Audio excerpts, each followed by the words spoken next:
और बड़ी खबर आ रही है भोपाल इनकाउंटर केस से जुड़ी हुई। सिमी के 8 कारकुनान के हलाकत का मामला, सुप्रीम कोर्ट का मुदाखलत से इनकार। अदालती जांच रिपोर्ट के खिलाफ जमीयत उलमा की अर्जी खारिज हो गई है। अर्जी में खुसूसी टीम से इनकाउंटर की जांच का मुतालबा किया गया था। सुप्रीम कोर्ट ने कमीशन की रिपोर्ट का हवाला दिया। कमीशन ने पुलिस की कार्रवाई को दुरुस्त करार दिया था। आपको एक बार फिर बता दें कि भोपाल इनकाउंटर केस में सिमी के 8 कारकुनान के हलाकत का मामला, सुप्रीम कोर्ट का मुदाखलत से इनकार। अदालती जांच रिपोर्ट के खिलाफ जमीयत उलमा की अर्जी खारिज हो गई है। अर्जी में खुसूसी टीम से इनकाउंटर की जांच का मुतालबा किया गया था। सुप्रीम कोर्ट ने कमीशन की रिपोर्ट का हवाला देते हुए कमीशन ने पुलिस की कार्रवाई को दुरुस्त करार दिया है।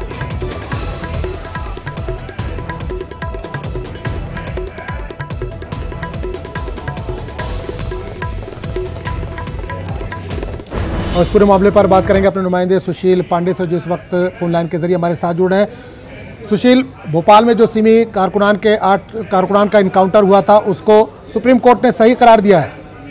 जी बिल्कुल, देखिए जमायते उलेमा की याचिका थी, जिसको फिलहाल मोहम्मद जलील खिलजी ने ये फिलहाल सुप्रीम कोर्ट में याचिका खारिज की थी। उन्होंने कहा था कि सुप्रीम कोर्ट एक रिटायर्ड जज के साथ एक SIT का गठन करे और इस पूरे मामले की जांच करे, लेकिन सुप्रीम कोर्ट ने इस पूरे मामले पर सुनवाई से मना कर दिया है। सुप्रीम कोर्ट ने ये कहा कि जो जांच रिपोर्ट 2017 में पुलिस द्वारा बनाई गई थी वो फिलहाल सही है, लेकिन जलील खिलजी की तरफ से ये कहा गया कि बहुत सारी खामियां हैं इस रिपोर्ट में, लिहाजा जो 8 सिमी के सदस्यों की मौत का जो मामला है वो फिर से रीओपन किया जाए।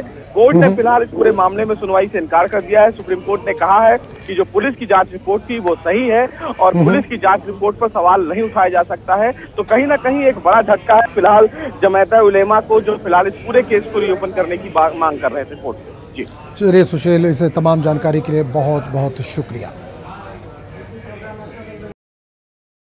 दूसरी खबर की तरफ, इलेक्शन कमीशन की टीम 2 रोज़ा दौरे पर जम्मू कश्मीर में है।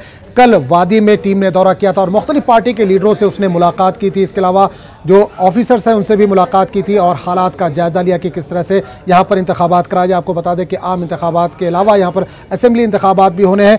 आज ये टीम जम्मू पहुँच चुकी है और वहाँ पर मुख्तलिफ लीडरों से मुलाकात कर रही है।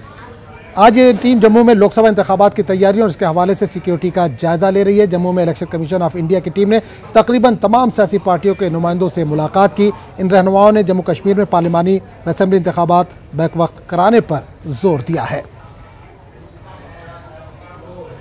और इस पूरे मामले पर बात करने के लिए हम सीधे रुख करेंगे जम्मू का, जहाँ से हमारे नुमाइंदे समीर भट्ट इस वक्त जुड़े हैं।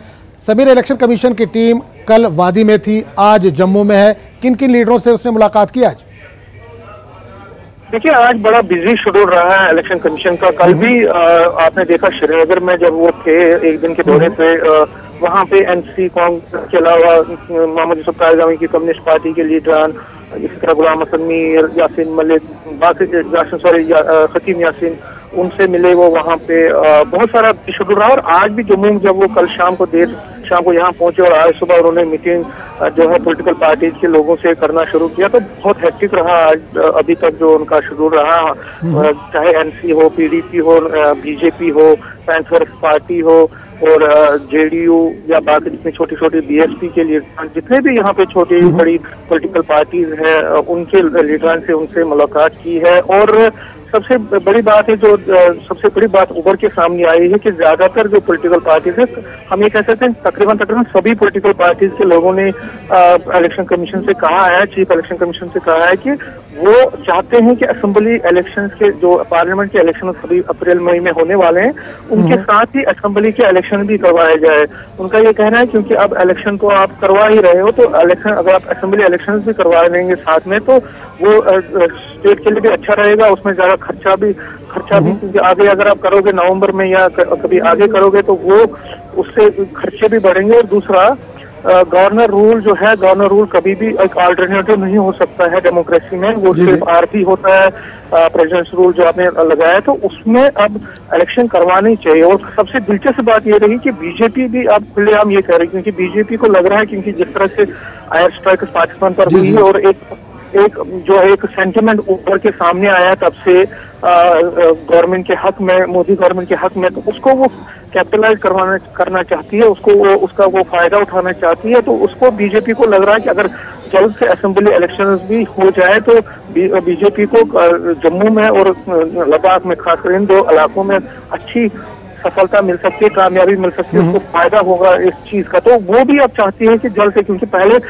ये जो कहा जा रहा था कि बीजेपी जो है वो अब चाहती है कि ये असेंबली इलेक्शन नवंबर में हो या डेफर हो जाए, क्योंकि उनको लग रहा है कि उनका ग्राफ जो है यहाँ जम्मू में अच्छा नहीं है। लेकिन जब से ऐसा हुई है तब से वो बीजेपी भी, और आज कविंद्र गुप्ता ने भी कहा कि वो चाहते हैं, और कल बीजेपी के जो मेंबरान से बात हुई हमारी, उनको ये कहना था कि वो भी चाहते हैं कि जल्द से जल्द असेंबली के इलेक्शन नेशनल कॉन्फ्रेंस। बिल्कुल समीर, एक चीज ये जानना चाहेंगे, सियासी लीडरान तो पूरी तरह से तैयार है, सभी पार्टियों के जो लीडर हैं वो तो तैयार दिख रहे हैं, लेकिन जिला हुक्काम से भी इनकी मुलाकातें हुई हैं, मीटिंग भी हुई है, कल वादी में हुई, आज जम्मू में भी वो मुलाकात कर रहे हैं। तो क्या जिला हुक्काम इस माहौल में पूरी तरह से तैयार है, चुनाव कराने के मूड में नजर आ रही है, या जिला हुक्काम की तरफ से कुछ एहतियात बरता जा रहा है?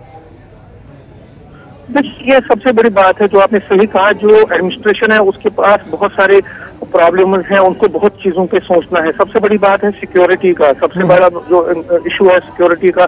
अगर कश्मीर वाले की बात करें तो वहाँ पे अभी भी कई इलाकों में सिक्योरिटी सिनेरियो ठीक नहीं है, वहाँ पे अभी भी जो है सिक्योरिटी सिचुएशन ठीक नहीं है। दूसरा, जो जिस तरह से इंडो पाक बॉर्डर पे इस वक्त हालात बने हैं, बॉर्डर एरियाज में भी लगातार फायरिंग हो रही है। आपने देखा नौशहरा में आज फिर फायरिंग हुई, कल मेंढर, पूंछ, राजू इलाका जो है सो फायरिंग की जद में है, अखनूर से लेकर पुंछ तक। तो ऐसे में अगर असेंबली के इलेक्शन करवाने हैं तो सबसे बड़ा चैलेंज जो एडमिनिस्ट्रेशन के पास होगा, सरकार के सामने होगा, वो है सिक्योरिटी का, कि किस तरह से अगर कल इलेक्शन करवाने हैं तो ज्यादा से ज्यादा लोग भी सामने आए। क्योंकि अगर इलेक्शन में वोटर परसेंटेज कम रहता है तो वो कहीं ना कहीं किरकिरी हो जाती है इलेक्शन कमीशन की। तो इलेक्शन कमीशन को इस चीज पर भी देखना है कि अगर कल इलेक्शन करवाएंगे तो क्या सिक्योरिटी सिनेरियो अच्छा है, पीसफुली वो कंडक्ट कर पाएंगे, क्योंकि एक बहुत बड़ा एक्सरसाइज होता है असेंबली इलेक्शंस का। पार्लियामेंट इलेक्शन भी एक बड़ा है, लेकिन असेंबली क्योंकि छोटे छोटे यूनिट इसमें करवाना है तो उसमें बड़ा देखना पड़ेगा उसको कि क्या वो ऐसा करवा सकते हैं। फिर कैंडिडेट्स जो उठेंगे उनकी सिक्योरिटी, उनका जो है सिक्योरिटी का सवाल है। तो बहुत कुल मिला के बहुत सारे सिनेरियोज पर उसको देखना है। हालांकि इलेक्शन कमीशन जम्मू कश्मीर के जिला पुलवामा के तराल में कल रात से ही इनकाउंटर जारी था, जिसमें से 2 मिलिटेंट मार दिए गए हैं और ये इनकाउंटर खत्म हो गया, लेकिन इनकाउंटर के मुकाम पर मुकामी लोगों के साथ झड़पों की खबर है। सिक्योरिटी फोर्सेज और आम शहरियों के दरमियान इनकाउंटर मुकाम के नज़दीक शदीद झड़पें हुई हैं। आम शहरियों ने सिक्योरिटी एहलकारों पर पथराव किया। जवाब में सिक्योरिटी फोर्सेज ने भीड़ को मुंतशिर करने के लिए आंसू गैस का इस्तेमाल किया। वादरे के तराल के ऋषि मोहल्ला में हुए इनकाउंटर में 2 मिलिटेंटों को हलाक किया गया है। इस इनकाउंटर में एक आम शहरी भी जख्मी हुआ है। इनकाउंटर में हलाक हुए दोनों मिलिटेंटों का ताल्लुक तराल से ही बताया जाता है। एक मिलिटेंट की शिनाख्त गुलशनपुरा तराल के फैयाज के तौर पर हुई, जबकि दूसरे मिलिटेंट की शिनाख्त शरीफाबाद तराल के इरफान अहमद राथर के तौर पर हुई है।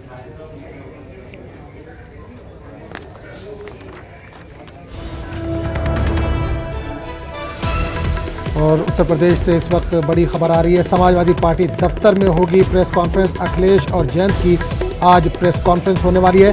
समाजवादी बीएसपी इत्तेहाद में आरएलडी के शामिल होने का ऐलान होगा। आरएलडी को 3 सीटें मिलने का इम्कान जाहिर किया जा रहा है। बागपत, मुजफ्फरनगर और मथुरा की सीटों पर लड़ेगी आरएलडी। समाजवादी पार्टी ने अपने कोटे से आरएलडी को दी है मथुरा सीट। आरएलडी ने 4 सीटों का किया था मुतालबा। आपको एक बार फिर बता दें कि समाजवादी पार्टी दफ्तर में थोड़ी देर में प्रेस कॉन्फ्रेंस होने वाली है। अखिलेश और जयंत की ये प्रेस कॉन्फ्रेंस होगी। समाजवादी बीएसपी इत्तेहाद में आरएलडी के शामिल होने का आज ऐलान होगा। आरएलडी को 3 सीटें मिलने का इम्कान जाहिर किया जा रहा है। बागपत, मुजफ्फरनगर और मथुरा की सीटों पर आरएलडी चुनाव लड़ सकती है। समाजवादी पार्टी ने अपने कोटे से आरएलडी को मथुरा की सीट दी है। आरएलडी ने 4 सीटों का मुतालबा किया था। और इस पूरे मामले पर बात करने के लिए हम सीधे रुख करेंगे लखनऊ का, जहां समान नुमाइंदे तारिक कमर जुड़ रहे हैं। तारिक, प्रेस कॉन्फ्रेंस होने वाली है समाजवादी पार्टी के दफ्तर में। आरएलडी के इत्तेहाद को लेकर खबरें गर्म है, क्या जानकारी इस वक्त, कितनी सीटें मिल सकती है आरएलडी को? आजम, देखिए, जहाँ तक आरएलडी से इत्तेहाद की बात की तो ये तो पहले ही वादे कर दिया गया है समाजवादी पार्टी की जानिब से भी और बहुजन समाज पार्टी की जानिब से कि आरएलडी इत्तेहाद में शामिल रहेगी और उसको 3 सीटें दे दी गई हैं पहले ही। लेकिन आज की जो प्रेस कॉन्फ्रेंस है इसका मंजर भी बहुत रोशन नजर आता है और उसका पथ मंजर जो है वो सियासी एतबार से बड़ा ये है। देखिए, जहाँ तक इस इत्तेहाद में कांग्रेस की शमूलियत का ताल्लुक था तो वो हमेशा मुख्तलिफ आरा सामने आती रही और कया तराइयाँ लगाती रही कि कांग्रेस इसमें शरीक होगी नहीं होगी। और जब से ये अब हालात तब्दील हुए हैं तो सियासी तौर पर बिलखुसूस पुलवामा के बाद जो सियासी मंजरनामा भी कहीं ना कहीं तब्दील होता नजर आया है, तो उसमें ऐसे इम्कानात सामने आए हैं कि कांग्रेस भी शायद इस इत्तेहाद में शामिल हो। और ये भी खबरें आई हैं किसी न किसी हवाले से कि अखिलेश यादव की बातचीत चली है कांग्रेस से, लेकिन मायावती कांग्रेस को शामिल करने के लिए राजी नहीं हो पाई है अभी। बिल्कुल तारिक, एक चीज जानना चाहेंगे, इस प्रेस कॉन्फ्रेंस में क्या बीएसपी भी शामिल होगी? अभी तक तो इस तरह के कोई इशारे नहीं किए हैं। काम इतना जरूर बताया गया है कि बीएसपी से अखिलेश यादव की फोन पर बात हुई है मायावती से, तो इस ताल्लुक से कांग्रेस ताल्लुक से कुछ न कुछ हुई है। लेकिन ये खबरें भी बहुत अहम जराये से सामने आ रही है कि अखिलेश कांग्रेस के लिए नर्म गोशा रखते हैं कि 9 सीटें कांग्रेस को दी जाए, लेकिन इस बिल्कुल तारिक, एक चीज यहाँ जानना चाहेंगे, आपने नर्म गोशे की बात की। अखिलेश यादव जाहिर सी बात है राहुल गांधी के लिए नर्म गोशा रखते हैं, उन्होंने आरएलडी को अपने खाते से 1 सीट दी है। अगर कांग्रेस को इत्तेहाद में शामिल करते हैं, जाहिर सी बात है मायावती तो नहीं मानेंगे, तो क्या समाजवादी पार्टी अपने कोटे से कुछ सीटें दे सकती है? देखिए, ये बहुत ज्यादा मुमकिन तो नजर नहीं आता है, क्योंकि अगर समाजवादी पार्टी अकेली ही कुर्बानियां देती रहेगी तो कहीं ना कहीं समाजवादी पार्टी का बड़ा खसारा हो जाएगा, क्योंकि जीतने के बाद कांग्रेस अपने मुतालबे लेकर सामने आएगी, आरएलडी अपने मुतालबे लेकर सामने आएगी, और मायावती के पास जाहिर है कि 38 सीटें हैं अभी तक जिन पर उनके उम्मीदवारों को उतरना है। समाजवादी पार्टी के पास 37 सीटें हैं, 3 आरएलडी के पास है, 2 कांग्रेस के लिए पहले ही छोड़ी जा चुकी है। तो महसूस नहीं होता है कि अखिलेश जाती तौर पर अपनी सीटों में से 9 सीटें या 10 सीटें कांग्रेस को दे पाएंगे, क्योंकि अगर अखिलेश ये कदम उठाते हैं तो कहीं ना कहीं समाजवादी पार्टी खसारे में चली जाएगी, जिसके नताइज इस इलेक्शन के बाद सामने आ सकते हैं। हम इतना जरूर है कि अभी तक मायावती को साथ करने की कोशिश भी की जा रही है अंदरूनी खाना, लेकिन उन्होंने कांग्रेस के हवाले से अपना सख्त मौक़िफ़ बदस्तूर कायम रखा है। आगे चलिए तारिक, इस तमाम जानकारी के लिए बहुत बहुत शुक्रिया आपका।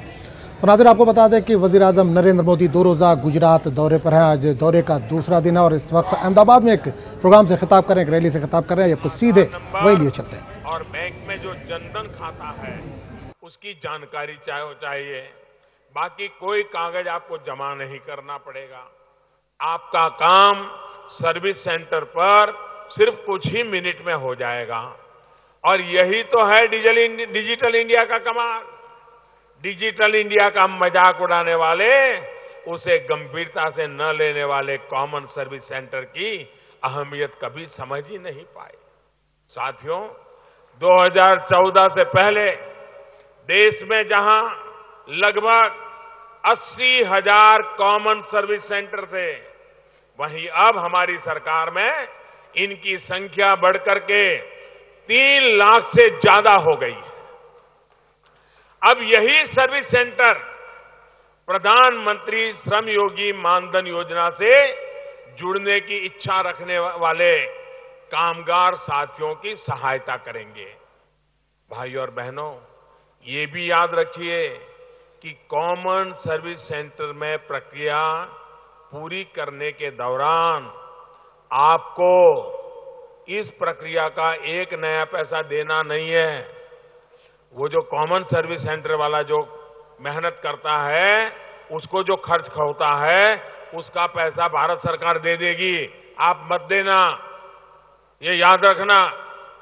30 रुपया जितना उसका खर्च होगा वो भारत सरकार कॉमन सर्विस सेंटर वालों को दे देगी, ताकि मेरे मजदूर भाई बहन को ये 30 रुपया उसके जेब से देना न पड़े। दूसरी बात ये भी ध्यान रखिए कि आप कितना कमाते हैं, इसका प्रमाण देने की आपको जरूरत नहीं है। आप 15,000 कमाते हैं, 15,000 से कम कितना कमाते हैं, 9,000 की, 11,000 की, 12,000, आपको कोई सर्टिफिकेट देने की जरूरत नहीं है। ये मोदी को आपकी ईमानदारी पर भरोसा है और मेरा देश के मजदूरों पर, देश के गरीबों की ईमानदारी पर सबसे ज्यादा भरोसा है। साथियों, फॉर्म भरने के बाद आप उनको अपने अंशदान की पहली किस्त वहां नकद जमा करानी होगी, पहली किस्त, और उसके बाद हर महीने आपके बैंक खाते से आपका अंशदान कटता रहेगा। फिर आपको कहीं जाने की जरूरत नहीं पड़ेगी। आपके खाते से पेंशन का अंशदान कटा है, इसका संदेश आपके मोबाइल फोन पर आपको मिल जाया करेगा। भाइयों और बहनों, इतना भर करने से आप 60 वर्ष के बाद कम से कम ये ज्यादा भी लिया जा सकता है, कम से कम 3,000 रुपये की नियमित पेंशन के हकदार हो जाएंगे। अगर दुर्भाग्य से किसी कामगार साथी की 60 वर्ष के बाद मृत्यु हो जाती है और उसके पेंशन खाते में फंड है, तो उसका पति या उसकी पत्नी अगर वो चाहते हैं तो उनको फैमिली पेंशन मिलना शुरू हो जाएगा। साथियों, वैसे तो इस योजना से कोई बाहर निकलना पसंद नहीं करेगा, लेकिन फिर भी किसी को लगता है कि भाई मैंने इतने साल तो किया, लेकिन मुझे अब रहना नहीं है, मुझे निकल जाना है, तो उसके लिए भी सुविधा है। कोई और इस वक्त बड़ी खबर आ रही है जम्मू कश्मीर से। जम्मू कश्मीर के नौशेरा सेक्टर में फायरबंदी की खिलाफ वर्जी की। पाकिस्तान ने बिला इश्तियाल फायरबंदी की खिलाफ वर्जी की और लगातार फायरिंग उसकी तरफ से जारी है। जिला राजौरी के डेंग गांव में भी फायरिंग का तबादला हुआ। जम्मू कश्मीर के नौशेरा सेक्टर में फायरबंदी की खिलाफ वर्जी हुई है। जिला राजौरी के डेंग गांव में भी फायरिंग की खबर है। पाकिस्तान ने बिला इश्तियाल फायरिंग की है। और इस पूरे मामले पर बात करेंगे अपने नुमाइंदे शक्ति से, जो इस वक्त फोन लाइन के जरिए हमारे साथ जुड़ रहे हैं। शक्ति, नौशेरा सेक्टर पे पाकिस्तान की जानिब से फिर से फायरिंग हो रही है, क्या ताजा अपडेट है आपके पास?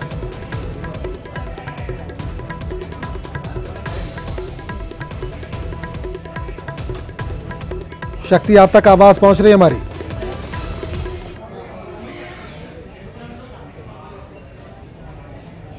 हेलो शक्ति, नौशेरा सेक्टर में पाकिस्तान की जानिब से फायरिंग की खबर है, क्या ताजा जानकारी है आपके पास? जी, नौशेरा सेक्टर की अगर हम बात करें तो एक दिन के वक्त के बाद आज फिर जो है वो नौशेरा को पाकिस्तान द्वारा जो है निशाना बनाया जा रहा है। नौशेरा के डिंग लाल एरिया जो है वो इस वक्त ज्यादा अफेक्टेड हो रहे हैं, क्योंकि इन दोनों एरियाज में जोरदार मोर्टार की शेलिंग जो है वो पाकिस्तान की तरफ से की जा रही है। हालांकि 10 दिन जो है स्कूल बंद रहने के बाद फिर से आज ही यहाँ पर स्कूल खोल गए थे, लेकिन जैसे ही फायरिंग शुरू हुई फिर से स्कूल जो है वो क्लोज किए गए हैं।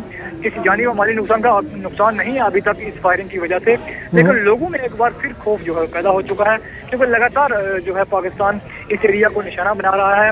इससे पहले जो फायरिंग हुई है 6 दिन पहले की बात करें, 4 दिन पहले की बात करें, तो लगभग 12 के करीब मकान जो है वो इस एरिया में तबाह हो गए थे, क्योंकि लोगों के घरों में जो है वो मोर्टार के शल जो है पाकिस्तान ने गिराए थे।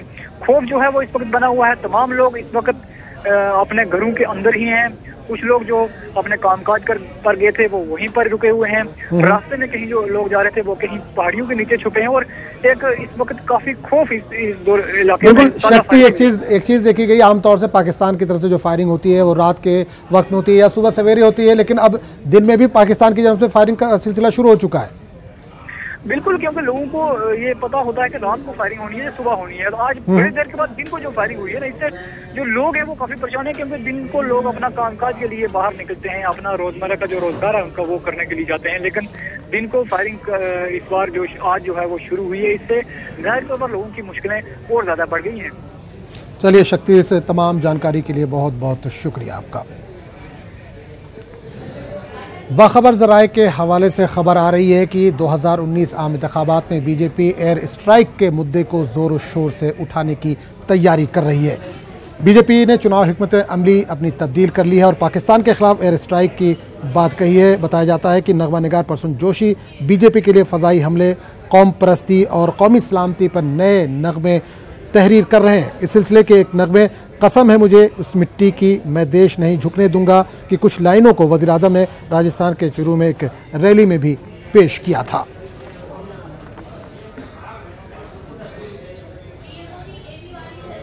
मैं देश नहीं मिटने दूंगा, मैं देश नहीं रुकने दूंगा, मैं देश नहीं झुकने दूंगा।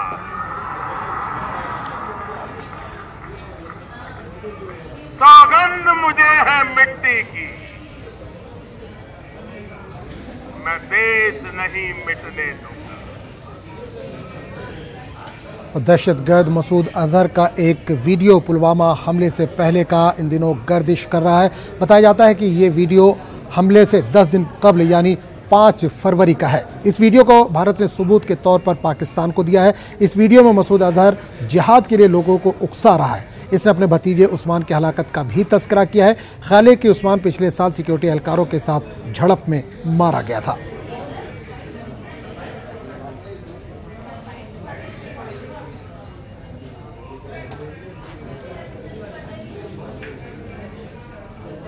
पुलवामा हमले को हादसा बताने वाले कांग्रेस लीडर दिग्विजय सिंह इन दिनों सुर्खियों में। इन्होंने आज ट्वीट किया और कहा कि हमें अपनी फौज पर फख्र है, फौज का हम एहतराम करते हैं, लेकिन एयर स्ट्राइक के बाद गैर मुल्की मीडिया में शक व शुबहात की लहर है, जिससे सरकार पर सवाल उठ रहे हैं।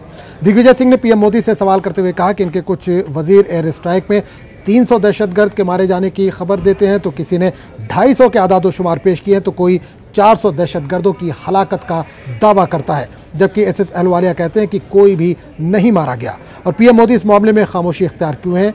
मुल्क जानना चाहता है कि इसमें झूठ क्या है और सच क्या है।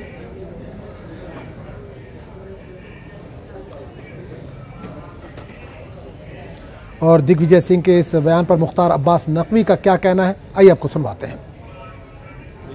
मुझे क्या लगता है कि जैश के जो आतंकवादी हैं, उनकी जो धुनाई हुई है, उनकी जो पिटाई हुई है, उनका जो खात्मा हुआ है, उनमें से कुछ की आत्माएं निकल करके हमारे देश में जो कुछ निराश और हताश आत्माएं घूम रही हैं, उनमें घुस गई हैं।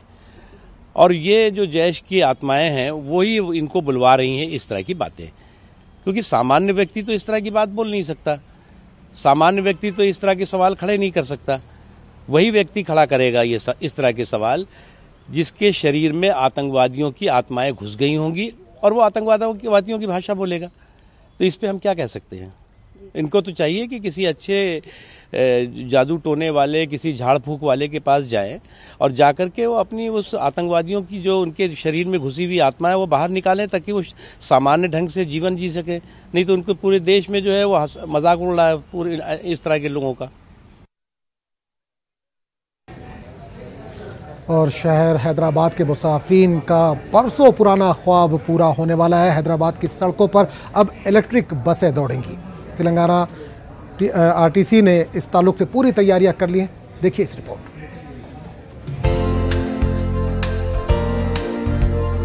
तेलंगाना रोड ट्रांसपोर्ट कारपोरेशन ने शहर हैदराबाद की सड़कों पर पहली मर्तबा इलेक्ट्रिक बसों को चलाने का फैसला किया है। ग्रेटर हैदराबाद में जुमला 100 इलेक्ट्रिक बसों को चलाने का मंसूबा है। पहले मरहले के तहत 40 बसों को चलाया जाएगा, जिसमें मियापुर डिपो की 20 और कंटोनमेंट डिपो की 20 बसें शामिल हैं। इन बसों को चार्जिंग के लिए 2 सब स्टेशन कायम किए गए हैं। एक सब स्टेशन में 12 चार्जिंग पॉइंट्स मौजूद हैं। ये बसें शहर के मुख्तलिफ इलाकों से शमशाबाद एयरपोर्ट तक चलाई जाएंगी। फिलवक्त शमशाबाद एयरपोर्ट को जुमला 46 बसें चलती हैं, जिनमें 37 वाल्वो बसेस और 19 मार्को पोलो बसेस हैं। अब इन बसों की जगह पर इलेक्ट्रिक बसें चलने वाली हैं। महकमे आरटीसी की इत्तला के मुताबिक रूट नंबर 1 पर 10 इलेक्ट्रिक बसें चलाई जाएगी, जो जेबीएस, तारनाका, एलबी नगर से होते हुए शमशाबाद एयरपोर्ट पहुंचेगी। इसी तरह रूट नंबर 2 पर 10 इलेक्ट्रिक बसें चलाई जाएगी, जो Sangeet, Patny centre, Masab tank, secretariat, PVR expressway से होते हुए शमशाबाद एयरपोर्ट पहुंच जाएगी। रूट नंबर 3 में 16 इलेक्ट्रिक बसें चलाई जाएगी, जो मियापुर, जेएनटीयू, हाईटेक City, Gachibowli, outer ring road से होते हुए शमशाबाद एयरपोर्ट पहुंच जाएगी। रूट नंबर 4 में 4 बसेस चलाई जाएगी, जो बीएचईएल, लिंगमपल्ली, आलवइन क्रॉस रोड से होते हुए एयरपोर्ट पहुंचेगी। बस में सफर करने वाले मुसाफिरीन के लिए कई सहूलियात फराहम की गई हैं। हर सीट के पीछे सेल फोन चार्जिंग की सहूलत मौजूद है। इसके अलावा वाईफाई, रेडियो और एसी की सहूलत मौजूद है। 4 घंटे की चार्जिंग के बाद बस जुमला 350 किलोमीटर का फासला तय कर सकती है। मुसाफिरीन की नकल व हरकत पर नजर रखने के लिए बस में 2 सीसीटीवी कैमरे भी लगाए गए हैं। एक इलेक्ट्रिक बस की कीमत 2 करोड़ 50 लाख रुपए है, जिसे 1 करोड़ रुपए मरकजी हुकूमत की जानिब से सब्सिडी के तौर पर फराहम किए गए हैं। Bureau report, news 18 Urdu. तो नाज़रीन, न्यूज़ रूम लाइव में फिलहाल इतना ही। अगले बुलेटिन में आपसे फिर मुलाकात होगी।